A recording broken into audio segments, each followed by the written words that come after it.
Welcome back to Celebrity Rides. As Jay and automotive expert Randy Ema will tell you, every Duesenberg has a story. Well, here's a story that's about to get a full and complete restoration. This car is the last original owner unrestored Duesenberg. This is a woods-bodied Duesenberg. This is what they call a town car.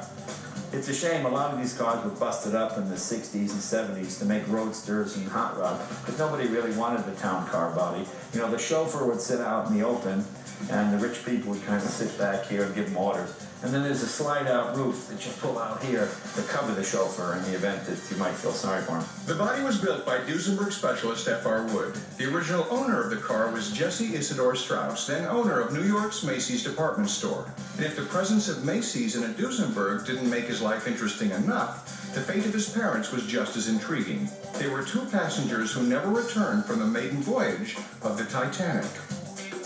The eventual restoration of the Strauss Duesenberg will be complete, from the chassis on up. It's a chassis that's legendary in the automotive world, the starting point for every Duesenberg. This is the Duesenberg chassis. This is what you would buy when you went to the Duesenberg factory. This is what they'd show you. This is the chassis, and then they bring out the books and go, you want a two-seater, do you want a four-seater, do you want a town car, do you want a convertible? Any number of choices were available to you. But this kind of shows you the whole inner workings of the car. This is all cast aluminum. This is a very impressive piece right here. This rare chassis was originally built by a man named Homer Fitterling. He created it as a display for the Auburn Cord Duesenberg Museum in Auburn, Indiana. When Jay said he wanted a Duesenberg chassis, this one found a new home after it was fully restored. We totally restored it, rebuilt the engine. It had never been a running chassis, it had just been a static chassis. So we rebuilt the whole engine. When purists like Jay and Randy rebuild parts for Duesenbergs, they're often creating new machinery from scratch, fabricated to exact specifications, either off existing parts or thoroughly researched documentation. Well, as you can see, it's a visually impressive engine. Most engines of the period were just a flat head, meaning you just had that sort of flat piece across with your spark plugs. Obviously, you got the twin cams here, a lot of polished aluminum, you know, the polished water jackets, the outside exhaust.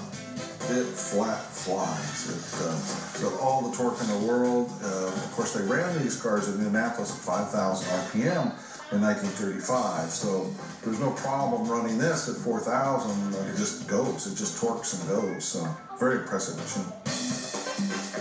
It's clear Jay agrees with Randy. It just has all the right cues.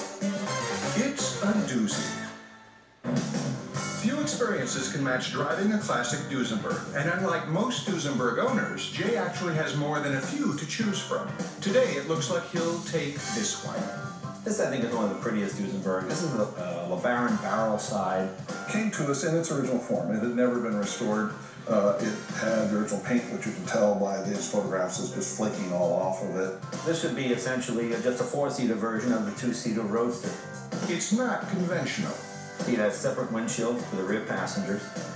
Very elaborate how you got in. You'd have to lift this up like this, and then you'd open the door this way, and then you'd shut this door, and then once your passengers are firmly ensconced, you would put this down and sort of lock them in there. They can't get away. We have no original photographs of it.